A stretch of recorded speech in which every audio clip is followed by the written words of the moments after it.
Katie की smart class में आप सभी का स्वागत है। और ट्रिपल सी की सीरीज में हम देख रहे हैं एमसीक्यू फाइव के क्वेश्चन।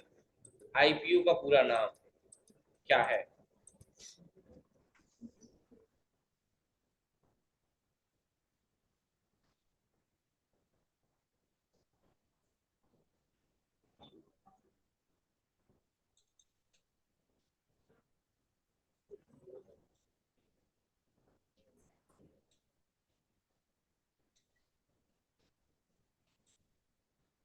सी तो नहीं होगा,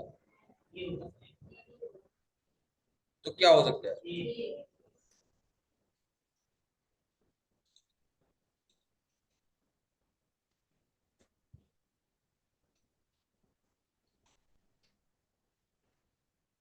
इनपुट प्रोसेस आउटपुट।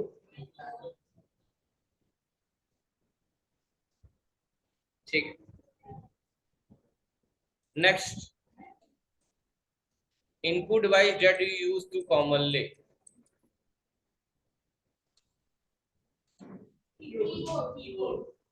कीबोर्ड। ठीक।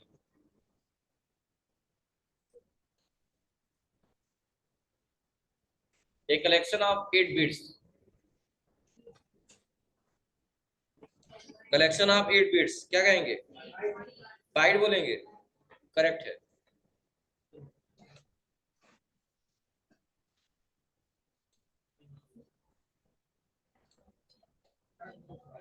Option B and C. Web browser सही है। ये जानते ही होंगे आप लोग। क्या होगा? C, control shift O is the example of graphical package. कौन सा होगा? Option B Corel draw. बहुत बढ़िया, सही जा रहा है। बताइए।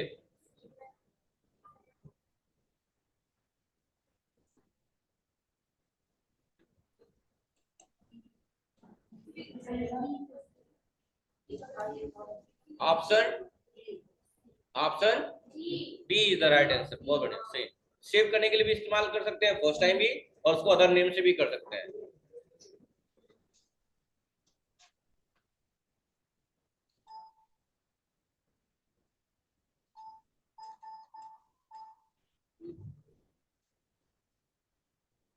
Menu page setup that appear in writer. Menu page setup.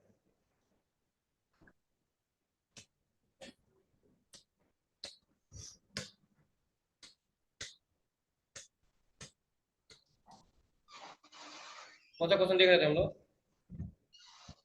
अरे यार, हाँ, सब देख लिए तुम लोग। क्या होगा?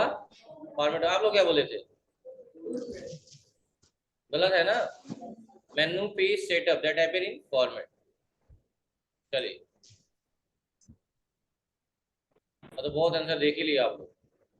ऐसे ही गलत बता दिया करो, ताकि आंसर देखने जाएंगे तो बाकी दिख जाएगा। मुझे लगा गलत, इसलिए चेक करने गया हूँ। अगला बताइए।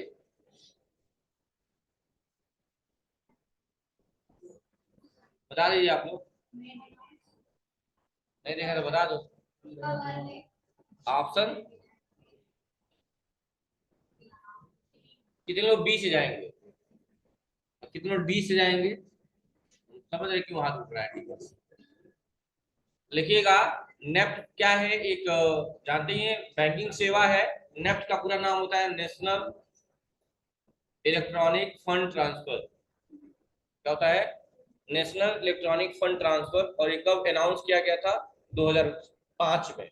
और इसका बड़ा भाई है जिसका नाम आरटीजीएस है, रियल टाइम ग्रॉस सेटलमेंट होता है, वो 2004 में आया था। लिख लीजिएगा।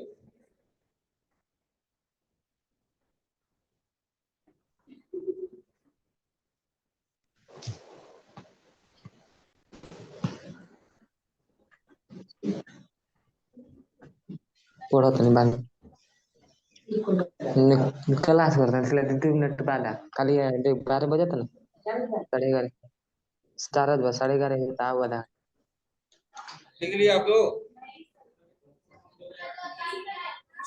इसका बड़ा भाई आरटीजीएस, तो वही पेमेंट वाला ही है आरटीजीएस, और नेफ्ट भी यही है।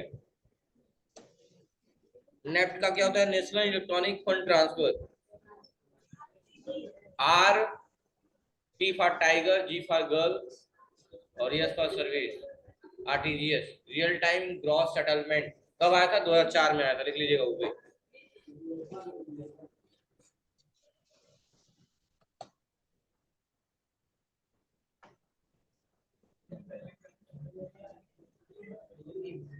आरटीजीएस का रियल टाइम ग्रॉस सेटलमेंट लिख लीजिए। अच्छा, इसमें लिमिट वाली बात आती है, ट्रांसफर लिमिट दोनों नेट बैंकिंग की सुविधाएं प्रोवाइड कर उस टाइम देता है। सुनिएगा, आरटीडीएस, आरटीजीएस इसका पूरा नाम क्या होता है? Real time gross settlement referred to as a fund transfer, यानी पैसा ट्रांसफर के लिए। नेफ्ट भी पैसा ट्रांसफर के लिए होता है, और आरटीजीएस भी क्या होता है? तो इसका मिनिमम जो होता है, I think RTGS payment method ये होता है, और इसका जो मिनिमम होता है, एक ऐसी प्रणाली है जहां एक बचत खाते से दूसरे बचत खाते में धन को ट्रांसफर कर सकते हैं। ठीक है, मिनिमम आरटीजीएस लिमिट देख रहे हैं ना, इसकी मिनिमम लिमिट 2 लाख की होती है। लिख लीजिएगा, आरटीजीएस अगर आपको ट्रांसफर करना है, आरटीजीएस करना है किसी को पैसा, तो कम से कम कितना पैसा भेजना होगा? कम से कम 2 लाख।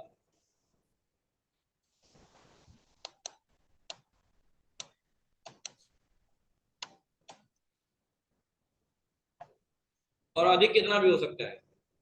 ठीक है, मिनिमम 2 लाख होता है आरटीजीएस के लिए। वही अगर नेफ्ट की बात कर लेंगे, तो नेफ्ट में मैक्सिमम होगा, मिनिमम नहीं होगा। देखो, maximum transfer value net no limit, UPI से 2 लाख रुपए तक भेज सकते हैं। ठीक है, सारी चीज दे रहे हैं। पर डे क्या है? पर डे का भी दिया हुआ है, there is no limit for maximum amount for NEFT transaction. Maximum कोई नहीं है। However the certain specified limit for NEFT, for example HDFC bank NEFT transfer limit 25 lakh per day. बहुत सारी चीजें नेफ्ट कर सकते हैं आप। ठीक है, विच इज बेटर? दोनों में बेटर क्या है? If you is transfer huge amount of money on an immediate basis, then you should be option to RTGS. अगर आप ज्यादा पैसा ट्रांसफर करना चाहते हैं, तो आपको बेस्ट ऑप्शन दिया जाता है आरटीजीएस का। अच्छा, पैसा ट्रांसफर करने पे जैसे गूगल पे करते हैं, यूपीआई करते हैं, यूपीआई का पूरा नाम क्या होता है? सिद्धि, यूपीआई गूगल पे बनाना पता है ना? गूगल पे बना के दिखाना पड़ेगा। उससे गूगल पे से आप यूपीआई करते हैं ना पेमेंट, कोई भी पेमेंट करते हैं यूपीआई मेथड से ही करते हैं, चाहे गूगल पे से करें, फोन पे से करें, पेटीएम से करें। यूपीआई का पूरा नाम यूनिफाइड पेमेंट इंटरफेस। यूपीआई का पूरा नाम क्या होता है? यूनिफाइड पेमेंट इंटरफेस होता है। और जब आप यूपीआई करते हैं तो उसकी बात की गई, यूपीआई की कोई लिमिट नहीं है, दिन रात कभी भी 24 घंटा, 24 घंटा होता है, कभी भी कर सकते हैं यूपीआई किसी को भी। ठीक है, याद रखिएगा। चलिए, तो ये क्वेश्चन आया था, नेफ्ट आया था 2005 में, और आरटीजीएस कब आया था? कहा है which of the following is the largest unit, इनमें से कौन सा सबसे बड़ा यूनिट है? TB, terabyte. हाँ, कहा है in term of computer information is known as D. हाँ, option D, importance of data और कैन बी अंडर स्टडी ना। हाँ, वेरी गुड। गलत है, प्रोग्राम कहा जाता है उन्हें। क्या बोला जाता है? प्रोग्राम कहा जाता है। कुछ चेक कर ले, कंट्रोल F21।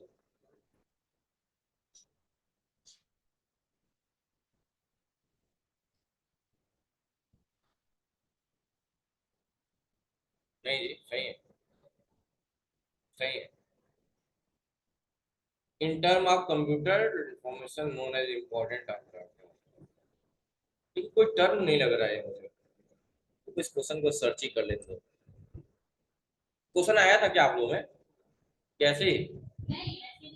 हाँ,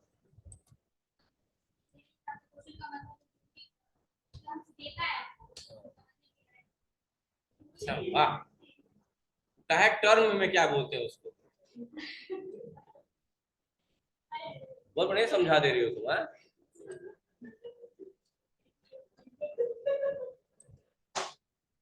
हो गया हो गया, उसके हिसाब से सब समझा दिए मुझे। इसने टर्म पूछा, जैसे नहीं होता साइटोलॉजी, साइटोलॉजी क्या है, एक टर्म है। तो साइटोलॉजी का मतलब क्या होता है, स्टडी अबाउट सेल्स। अगर सेल्स के बारे में पढ़ते हैं तो उसे साइटोलॉजी बोलते हैं। उसी टर्म के फॉर्म में दिया हुआ है। मुझे जहां तक लग रहा था प्रोग्राम कंप्यूटर, पता नहीं क्या दे रहा है ये, तो जो सर्च करो वो मिलता ही नहीं है, कुछ और मिल जाता है। ये बड़ी प्रॉब्लम है।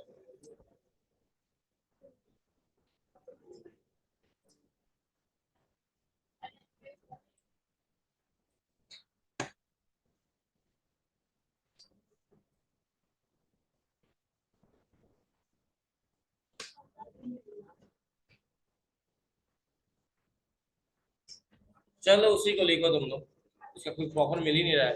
लिख लीजिए, क्वेश्चन लिख लीजिएगा आप। इंटर ऑफ कंप्यूटर इंफॉर्मेशन, हाँ।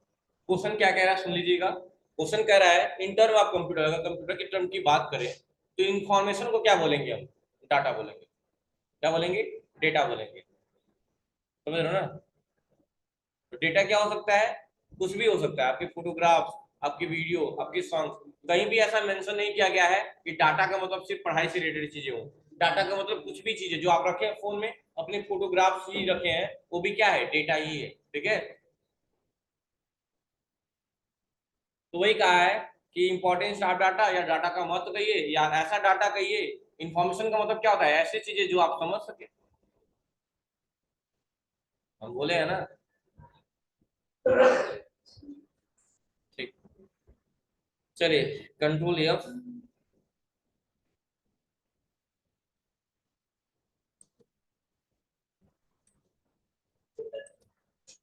हो गया, इतना लेगा एक ही दिन में सब। चलो ये हो गया, ये भी हो गया। और ये अगला, GUI stand for graphical user interface, but it interface use between, किसके बीच यूज किया जाता है, हार्डवेयर और यूजर के, हार्डवेयर एंड सॉफ्टवेयर के, मशीन एंड यूजर के, या इनमें से कोई नहीं। Hardware and user.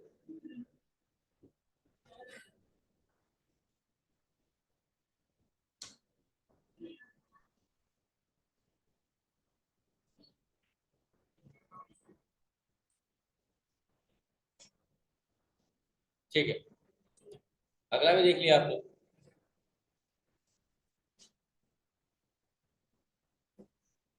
अगला भी देख लिया होंगे आप लोग। डिफॉल्ट नेम ऑफ इम्प्रेस, लेकिन इम्प्रेस नहीं होता है, फुल अनटाइटल होता है। ठीक है।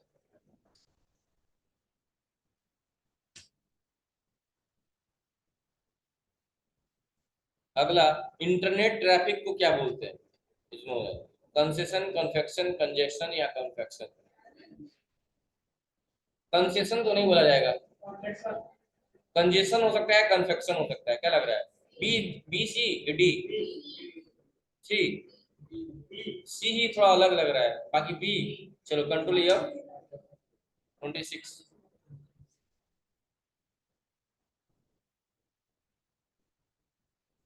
मैंने सी ही अलग लग ही रहा था, साफ साफ।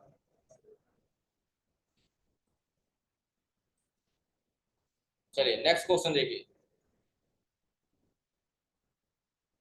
लिखना चाहे तो लिख सकते हैं, इंटरनेट ट्रैफिक को क्या बोलते हैं, कंजेशन बोलते हैं।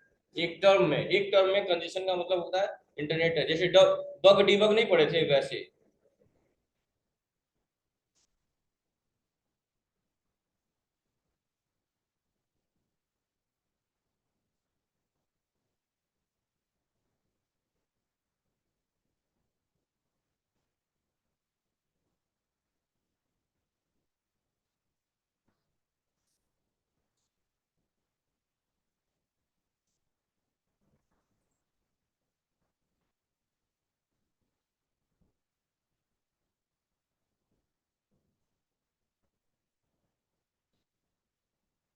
हो गया। चलिए next question. To copy a selected text, which button you clicked। Copy, copy करने के लिए करेंगे, ये कौन सा क्वेश्चन था।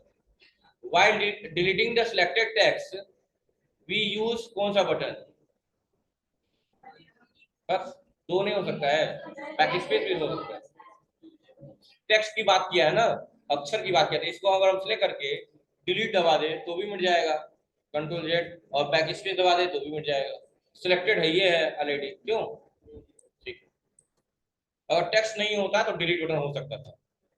अच्छा एक बात तो जानती हैं आप लोग, डिलीट हमेशा राइट साइड की चीजों को मिटाता है और बैक स्पेस लेफ्ट साइड की चीजों को। जैसे मैं अगर ऑफ और बीच के बीच में कर्सर रख दे रहा हूँ, तो कर्सर के राइट साइड में क्या है, एफ है, कर्सर के लेफ्ट साइड में, तो अगर हम यहाँ पे बैक स्पेस दबाएं तो वो मिटेगा, और डिलीट दबाएं तो एफ मिटेगा। ठीक है, चलो अगला है यूपीआई। यूपीआई का पूरा नाम जानते हैं, यूनिफाइड पेमेंट इंटरफेस। करेक्ट, किसने स्टार्ट किया था? यूपीआई, एसबीआई ने स्टार्ट किया था। यूपीआई का पूरा नाम भी लिख सकते हैं जिनको नहीं पता होगा, यूनिफाइड पेमेंट इंटरफेस। बताएं, बताइए, एसबीआई, आरबीआई? एक एनपीसीआई भी होता है, पता नहीं, नेशनल, पता नहीं हो तो देखिए। एसबीआई लग रहा है आप लोगों को? लग रहा है क्या है एसबीआई?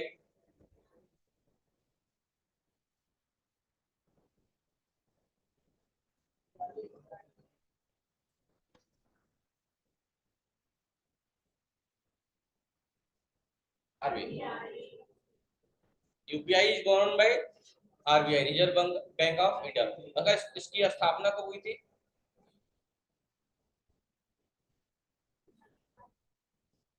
सब बताया तुमको, पढ़ाया है, एक एक डेट बताओ, कब इसकी स्थापना हुई थी आरबीआई की? 1 जुलाई, वेरी गुड, सही है। गलत है, 1 अप्रैल 1935। सुन लो, सब बात सुने ना। आरबीआई की स्थापना 1 अप्रैल 1935 को हुई थी। किसके सिफारिश पे? यंग हेल्सन कमिटी, एक कमिटी थी, समिति थी, उनके सिफारिश पे की गई थी। किस अधिनियम के तहत? एक्ट 1934 के तहत। और इस बैंक को सन 1949 यानी कि इन 1949 में नेशनलाइज यानी राष्ट्रीयकृत कर दिया गया। उस वक्त 10 या 12 बैंकों को राष्ट्रीयकृत किया गया था। इसमें सरकारी और गैर सरकारी बैंक है ना, इसी तरह बताइए थे। और पहला बैंक कौन सा था भारत का? भारत, बताओ फलक, भारत का पहला बैंक कब था, ये बता दो लगभग। कौन कौन ओपन किया था, ये बता दो। आरबीआई ओपन किया था, वाह। हाँ, भारत ओपन किया होगा। अमेरिका का पहला बैंक अमेरिका ओपन किया होगा। बताओ, कोई भी बताए कि पहला बैंक कौन सा था भारत का? बताएं सब चीज। पहला बैंक था बैंक ऑफ हिंदुस्तान।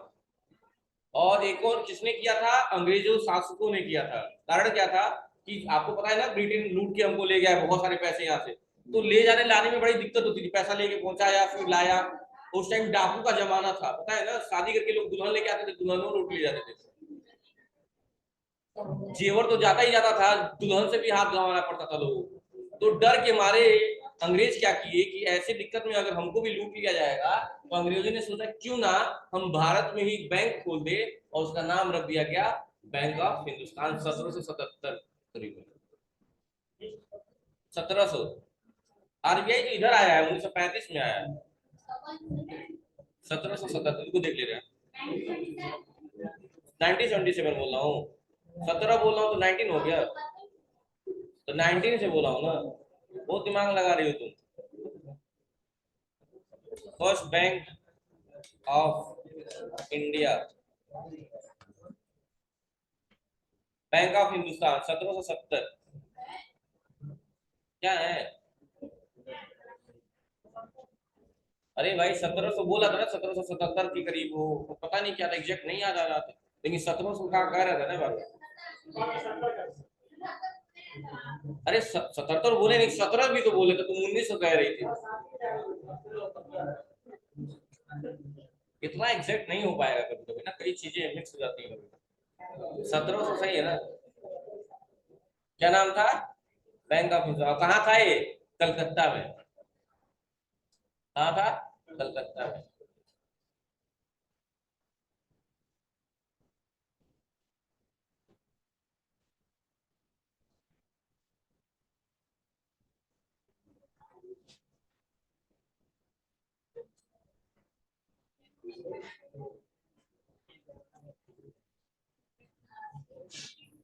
चलिए बात मत करिए।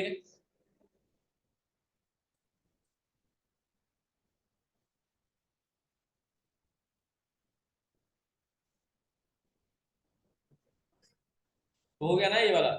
अगला है लार्जेस्ट कॉमर्शियल इंटेंट बैंक।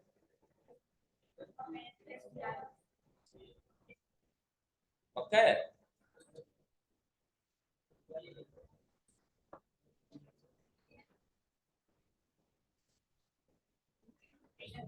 और सबसे ज्यादा शाखाएं भी इसी बैंक की है। सबसे ज्यादा ब्रांचेस किसके हैं? इसी बैंक के।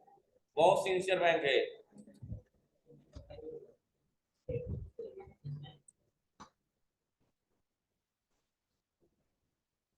बोला है which of the bank is mostly use by the government employ.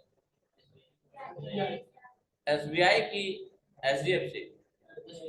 SBI.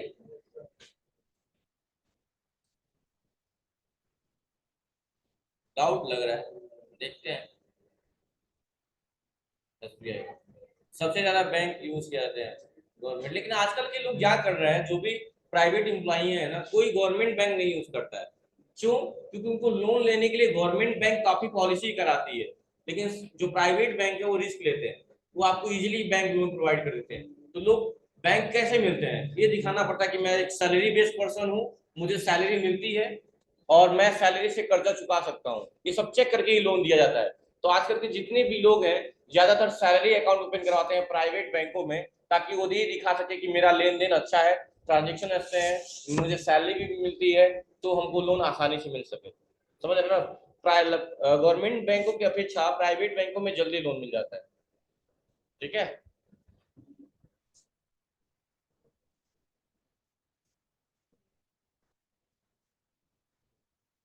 चलिए अगला क्वेश्चन है। एस्टिमेट दे दिया, बताओ टीडी का मतलब क्या होता है? आंसर सामने दिख रहा होगा। टीडी ऑप्शन बी हो जाएगा, टेबल डाटा होता है। लिख लीजिएगा टीडी का मतलब। देख लो चार चीज होती है। TD, TR, TH and table header, table data, table row. Header होता है, हेडिंग नहीं होता है। Table header, table row, table data. पढ़े होंगे आप लोग ना? हाँ, बताओ वो भी इसमें पूछ दिया। बड़ी दिक्कत है ट्रिपल सी में।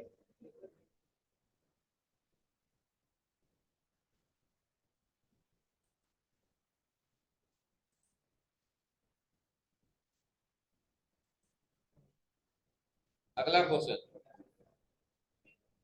ये बताइए, what are the fix deposit और रिकरिंग, ये चीज मियादी खाता बोलते हैं। मियादी खाता कह रहा हूँ। हाँ मियादी खाता बोलते हैं। फिक्स डिपॉजिट लोग नहीं करवाते हैं। क्या होता है? रिपेबल ऑन डिमांड, आपकी डिमांड पे मिलता है। नॉन पेबल, नॉन पेबल तो नहीं होगा।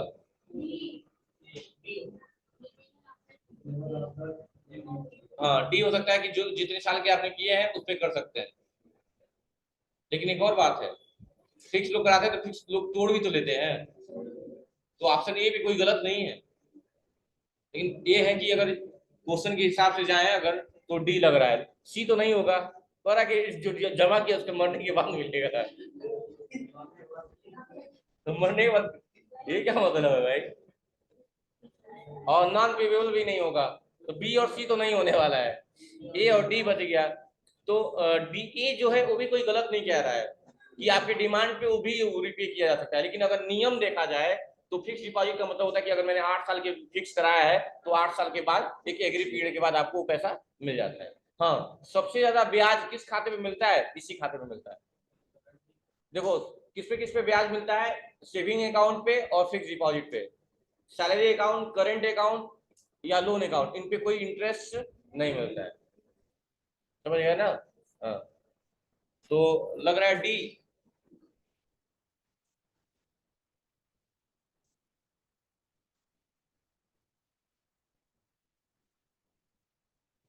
चाहिए ना? Agree period.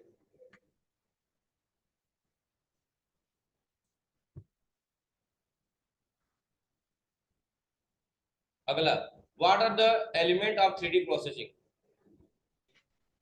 3D प्रोसेसिंग का मतलब क्या है? कैड, कैड का मतलब कंप्यूटर एडेड डिजाइन हो गया। कैड लोग बोलते हैं ना, जो डिजाइन करते हैं, कंप्यूटर एडेड डिजाइन। बी है लेजर मेल्टिंग और सी है दोनों। दोनों लग रहा है आपको?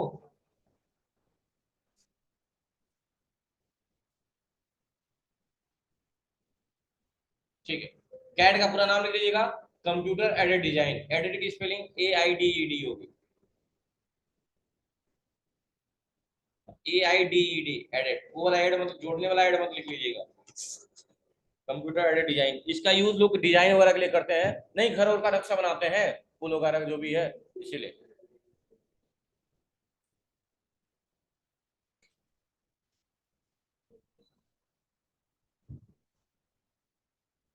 चलिए अगला है, device that pointing graphical user environment. ये तो जानते ही होंगे आप।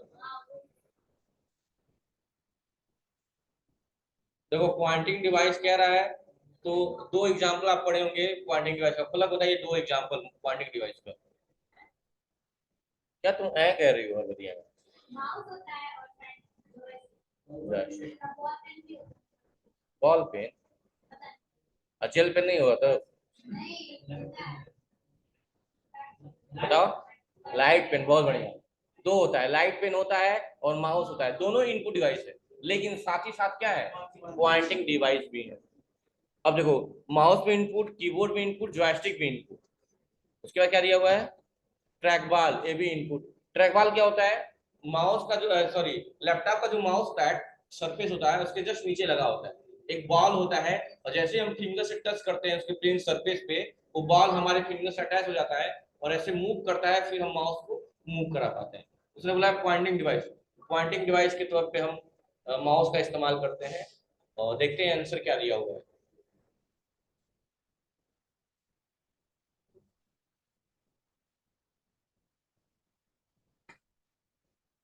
तो दिक्कत, अगला question, graphics object can be inserted in word using graphic object, all of these clip art chart। सोच समझ के।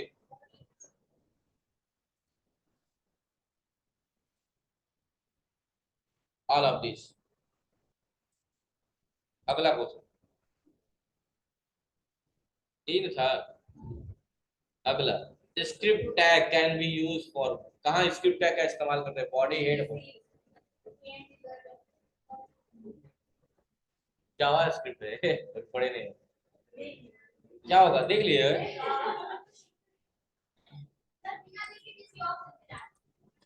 हाँ जा समझ। अगला, IP address are converted into hexadecimal string, alphanumeric string, a binary string। क्या लग रहा है, हेक्साडेसिमल? सी लग रहा है, बाइनरी स्ट्रिंग। देख लिया है।